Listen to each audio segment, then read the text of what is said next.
다 같이 사도신경 하심으로 우리의 신앙을 고백합니다. 나는 전능하신 아버지 하나님 천지의 창조주를 믿습니다. 나는 그의 유일하신 아들 우리 주 예수 그리스도를 믿습니다. 그는 성령으로 잉태되어 동정녀 마리아에게서 나시고 본디오 빌라도에게 고난을 받아 십자가에 못 박혀 죽으시고 장사된 지 사흘 만에 죽은 자 가운데서 다시 살아나셨으며 하늘에 오르시어 전능하신 아버지 하나님 우편에 앉아 계시다가 거기로부터 살아있는 자와 죽은 자를 심판하러 오십니다. 나는 성령을 믿으며 거룩한 공교회와 성도의 교제와 죄를 용서받는 것과 몸의 부활과 영생을 믿습니다. 아멘. 오늘 함께 나눌 하나님의 말씀은 마태복음 26장입니다. 마태복음 26장 1절부터 16절까지 제가 한 절, 여러분이 한 절 이렇게 말씀을 교독합니다. 찾으신 줄 알고 말씀 교독합니다. 예수께서 이 말씀을 다 마치시고 제자들에게 이르시되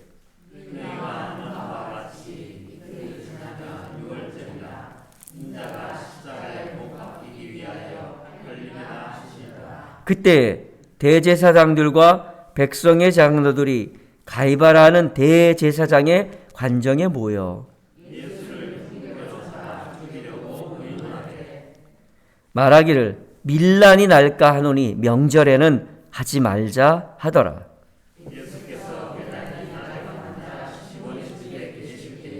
한 여자가 매우 귀한 향유 한 옥합을 가지고 나와서 식사하시는 예수의 머리에 부으니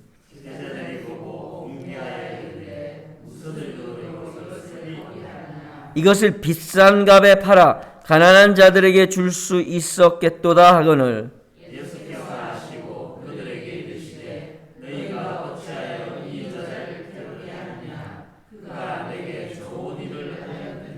가난한 자들은 항상 너희와 함께 있거니와 나는 항상 함께 있지 아니하리라.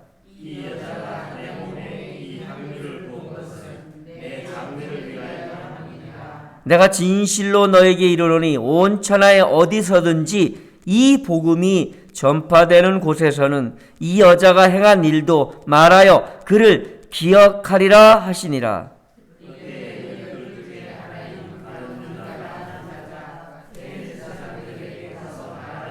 내가 예수를 너에게 넘겨주리니 얼마를 주려느냐 하니 그들이 은 30을 달아 주거들. 아멘. 오늘 본문은요, 주된 핵심은 옥합을 깨뜨려 예수님의 머리에 부은 사건이 핵심 구절로 있는 내용입니다. 옥합을 깨뜨려서 예수님께 부은 사건은 성경에 3번 나옵니다. 학자마다 조금씩은 해석이 다른데 가장 정통적인 해석은 3번이 다 각각 다르다. 어떤 이제 학자들은 이제 마지막 예수님이 죽기 전에 2번 하는 게 있어요. 한 번은 발에다 부은 거, 그리고 제일 마지막으로 기록되어진 게 오늘 읽은 예수님 머리에다가 붓는 거. 이렇게 해서 이제 근데 그게 같다라고 얘기하는 사람이 있는데 어쨌든 뭐 다르다라고 하는 게 좀 더 좋은 해석에 가깝다고 생각합니다. 3번의 향유 중에 그 향으로 부은 사건들이 조금씩 다 달라요. 그런데 오늘 이 마태복음 26장에 기록된 3번째 향유의 사건은 좀 독특한 그 내용들이 들어있습니다. 첫 번째로는 1절부터 16절까지는 4종류의 부류의 사람이 등장합니다. 첫 번째는 세상적인 명예와 가치를 가지고 사는 사람입니다. 두 번째로는 옳은 일을 행하고자 하는 열정이 가득한 사람들의 등장입니다. 그리고 세 번째는 자기 연민과 자기의 욕구를 관철시키고자 했지만 그대로 되지 않음으로 인하여 말도 안 되는 자신을 스스로 무너뜨리는 결정을 한 사람이 등장합니다. 그리고 마지막 네 번째로는 무엇이 중요한지를 아는 사람이 등장합니다. 자, 네 명 다가 어떤 가치를 갖고 살아요. 물론 바리새인과 서기관들이 정말 못됐습니다. 메시아를 죽였지만 거꾸로 한번 그들의 입장에 대해서 생각해 보세요. 지금 청년이 하나 나타나는데 어디 듣도 못한 청년이 자기가 메시아래요. 우리들이 기다리고 메시아는 그런 메시아가 아닐 텐데, 그래서 그들의 마음속에 무엇가 일어나냐면 내 교회를 지켜야겠다. 이 성전을 지켜야겠다. 복음이 아니라 성경의 말씀을 메시아관을 지켜야겠다라는 사명감이 붙었겠죠. 잘못된 거지만 어떤 면에서는 그들의 입장에서는 굉장히 타당한 반응이었습니다. 잘못된 이단이 나타나는데 가만두면 안 되겠죠. 그런데 그들이 자신의 소신과 자신의 어떤 가치를 가지고 행동했지만 예수 그리스도에게 엄청난 비판을 받고 야단을 맞았던 이유가 있습니다. 그들은 그것이 옳으냐 그르냐 이해할 수 있다라는 설명으로 우리가 해석하는 게 아니라 그들의 가장 큰 초점이 그들에게는 없었다는 사실이에요. 그게 뭐냐? 메시아를 기다리는 마음이 없었어요.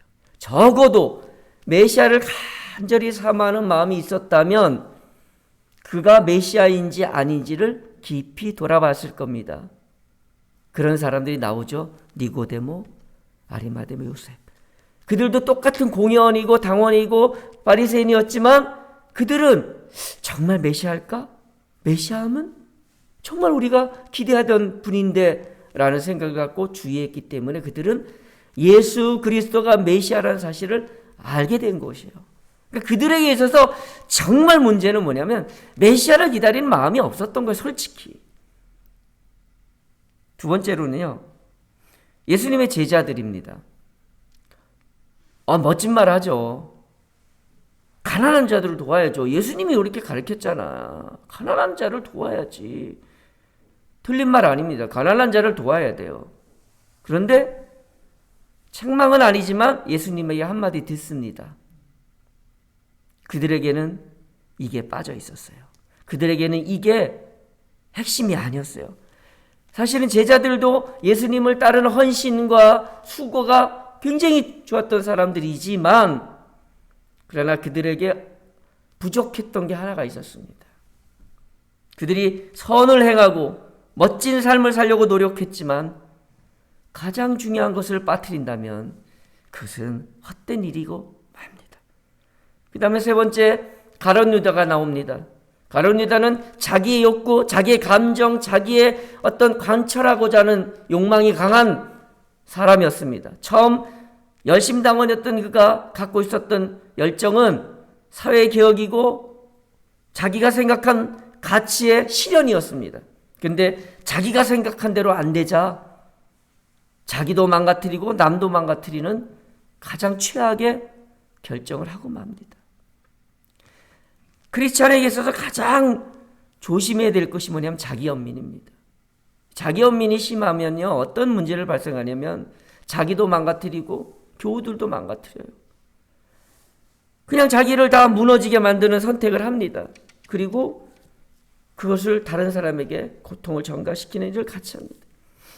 마지막 네 번째, 나드 향을 옥합을 깨뜨려 나드 향을 예수님의 머리에 분 한 여인, 막달라 마리아 아닙니다. 막달라 마리아 본을 받아. 그 찬송가 때문에 이걸 막달라 마리아로 오해할 수 있는데 여기 분명히 한 여자가 누군지 몰라요. 꼭 굳이 알 필요 있습니까? 여자가 나와서 예수님의 머리에, 식사하시는 예수님의 머리에 옥합을 깨뜨려 부었어요. 나드. 이 나드 향이 쓰이는 용도가 있었습니다. 병을 치료할 때 나드의 향을 바른대요. 기름이죠. 그 다음에 장례를 치를 때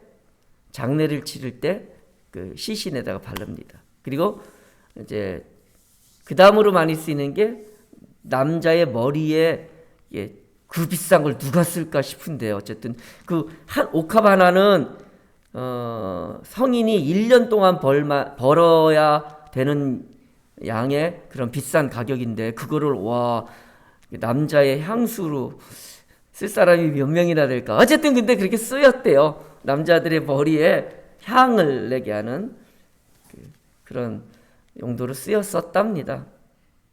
근데요, 우리가 이 옥합을 깨트려 주님의 머리에 부은 여인의 행위에 대한 우리가 이해를 할 때 조심할 게 있어요. 틀린 건 아니지만 조심해야 될 게 있는데 첫 번째는요, 헌신에 대한 이해예요. 틀리진 않습니다. 그런데 핵심은 아니에요. 이 여인처럼 우리도 헌금하고 헌신합시다. 틀리지 않습니다. 또 틀렸다고 하시면 안 돼요. 틀리지 않아요. 헌신이에요. 그러나 지금 이 본문에서 말하고 있는 건 그거 아니고요. 너도 이 여인처럼 헌신해라. 어디다 헌신하냐가 중요한 거예요. 두 번째로 우리가 이 옥합에 대한 부분에서 놓치면 안 될 게 뭐냐면 이 여인은 그냥 사랑해서 예수님 너무 좋아서 그 귀한 옥합 깨뜨려서 예수님 머리에 부었다? 이것도 다 맞다고 말할 수 없습니다. 왜냐하면 지금요 제자들이 놓쳤던 게 있다고 그랬잖아요. 그게 뭐냐면 핵심이 예수님에게 있지 못했다는 거예요. 제자들이 예수님을 그렇게 따르고 예수님 곁에서 예수님과 함께 있는 것처럼 보였지만 그들의 마음의 중심엔 예수님이 없고 선한 일이 있었던 거예요. 왠지 아세요? 예수님이 분명히 그 전부터 얘기를 계속해요. 내가 십자가에 죽을 거다. 내가 십자가에 죽을 거다. 예루살렘에 올라가면서도 말씀하시고요. 성전에 입성하신 후에도 말씀하시고 오늘 본문에도 2절 너희가 아는 바와 같이 이틀이 지나면 날짜까지 말해요. 이틀이 지나면 6월절이라 인자가 십자가에 못 박히기 위하여 팔리리라. 이틀입니다. 내일 모레 돌아가셔요. 십자가에 죽으셔요. 뭐 해야 됩니까 지금? 이 여인이 그냥 사랑하는 마음 때문에 가서 부었다고요? 아니요. 이 여인의 초점은 오직 예수님께 초점이 맞춰져 있어요. 근데 예수님이 돌아가신대요. 이틀 후에. 그러니 자기에 있는 모든 것. 여러분 만약에 제자들이 정말 이 예수님의 말씀을 진심으로 깨달았다면 저는 제자들도 했으리라 생각해요. 어떻게든 뭐 황금이든 유황이든 모략이든 장례를 치를 준비 싫지만 했을 거예요. 근데 제자들은요 어디에만 초점이 있는지 아세요? 선한 일. 우리가 선한 일을 하기 위해서 예수 믿습니까? 맞아요. 그러나 그것보다 먼저 해야 될 것이 있습니다. 그거를 하지 않고 선한 일을 하는 것은 지혜롭지 못한 거고 실족하기 쉬운 일들인 거예요. 이 여인의 핵심은 뭐냐면 지금 예수님이 죽는데요. 그러니 얼마나 가슴이 아프겠어요. 그러니 자기가 갖고 있는 최선을 다해서 지금 예수님의 장례를 모르겠어. 이틀 후에 십자가에 달리신다는데 이게 진짜인지 비유인지 나는 잘 모르겠지만 어쨌든 예수님 죽으면 어떡하지? 그래 내가 갖고 있는 옥합이 있는데 내 전재산이지만 아깝지 않아. 지금 예수님 돌아가신다는데. 그리고 와서 붓는 거예요. 그리고 예수님이 거기에 대해서 이렇게 말합니다. 냅둬. 가난한 자들은 계속 있잖아. 나는 이제 곧 너희 떠나. 그러면 이렇게 말합니다. 이 여인은 뭐라고 그래요? 그가 내게 좋은 일을 하였도다. 12절 이 여자가 내 몸에 이 향유를 부은 것은 내 장례를 위하여 함이니라. 예수님이 뭐 과대 해석을 한 게 아니에요. 여인은 지금 초점이 오직 예수님에게 있었던 거예요. 그리고 그 예수님의 한마디 한마디를 늘 가슴에 담았어요. 예수님이 그렇게 많이 얘기했는데 제자들이 얼마나 무감각했으면 이틀이 남았다라고 말할 정도까지도 구체적으로 얘기했는데도 불구하고 눌러달라고 앉아 있습니까 지금? 그러니까 예수님이 13절에 이렇게 말합니다.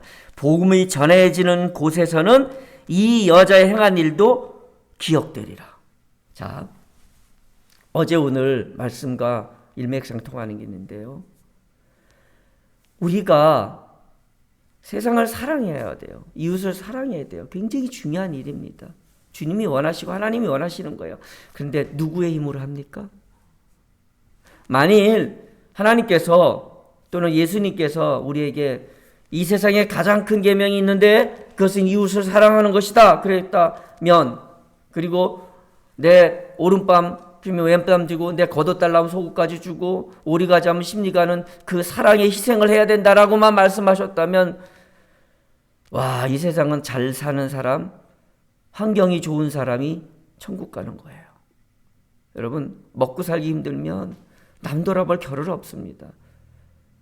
물론 그걸 극복하고도 남을 섬기는 사람들은 정말 대단한 사람들이지만 대부분은요, 가난하고 힘들고 어려우면 사랑하기도 힘들어져요.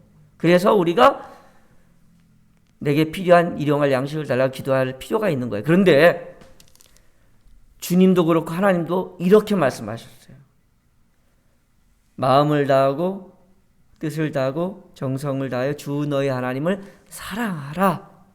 여러분, 우리가 남을 사랑할 수 있는 힘은 주님을 사랑하는 데서부터 시작되는 겁니다. 내가 시험을 이기고 죄악을 이길 수 있는 힘은 하나님을 사랑하는 것, 예수 그리스도를 사랑하는 것에서부터 시작되는 거예요. 거기에 힘이 있는 거예요. 그래서 우리가 할 수 있는 한 가지 마지막 일 하나만 선택한다면 그건 예수님 사랑하는 거예요. 그러면 나머지는 그 안에서 해결될 테니까요. 어제 비유 설교 내용이 뭡니까? 우리가 양이 될 수 있나요? 예수님 사랑하면 가능합니다. 우리 순서를 잃어버리지 맙시다. 여기 4명이 있는데 어떤 면에서는 나름대로 열심히 산 사람들이에요. 물론 가룟유다는 정말 잘못된 자기 연민에 빠져서 살았지만, 그러나 우리는 지금 누굴 봅니까? 예수 그리스도만 바라보고 있는 한 여인을 주목하잖아요. 우리가 지금 해야 될 것은요, 수많은 섬김과 사랑과 희생과 수고가 있지만 그 모든 것 위에 예수 그리스도를 사랑하는 그 마음이 없다면 헛된 겁니다. 헛된 겁니다. 거기에는 구원이 없습니다. 오직 예수 그리스도에게만 나의 구원이 있습니다.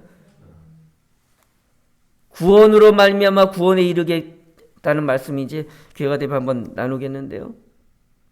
우리의 영원한 구원은 이미 완성됐습니다. 그러나 우리의 삶 속에 날마다 예수 그리스도로 말미암아 그 구원의 은혜가 넘치시길 주님의 이름을 축원합니다. 오늘도 다 제끼고 예수님 사랑하는 것부터 시작합시다. 사랑합니다. 예수님 사랑합니다. 그래서 오늘 보러 왔잖아요. 이렇게 고백하며 그 사랑이 나를 살리고 그 사랑이 나를 승리케 하고 그 사랑이 나의 나머지의 모든 수고와 애씀을 복되게 할 것을 우리가 알고 가장 먼저 마음을 다하고 뜻을 다하고 힘을 다하여 주 너희 하나님을 사랑하라. 그리고 이와 같이 내 이웃을 내 몸처럼 사랑하라. 순서 잊지 마세요. 하나님 사랑해야 돼요. 다른 어떤 다 아무리 선한 일에도 소용없습니다. 기도합시다. 하나님, 우리가 온전하고 퍼펙트한 양이 될 수는 없습니다. 그러나 주님을 사랑하는 마음은 품을 수 있습니다. 주님을 사랑합니다. 말할 수 있습니다. 주님을 사모하고 이 여인처럼 주님의 말씀을 가슴에 늘 새기며 주님이 이틀 후에 돌아가신다는 그 말씀 때문에 옥합을 가지고 나와 예수님의 머리에 부으며 그분의 장례를 준비했던 그 여인처럼 오늘도 이 세상을 살아갈 때에 그 세상의 어떤 가치도 나를 휘둘리지 않게 도와주시옵소서.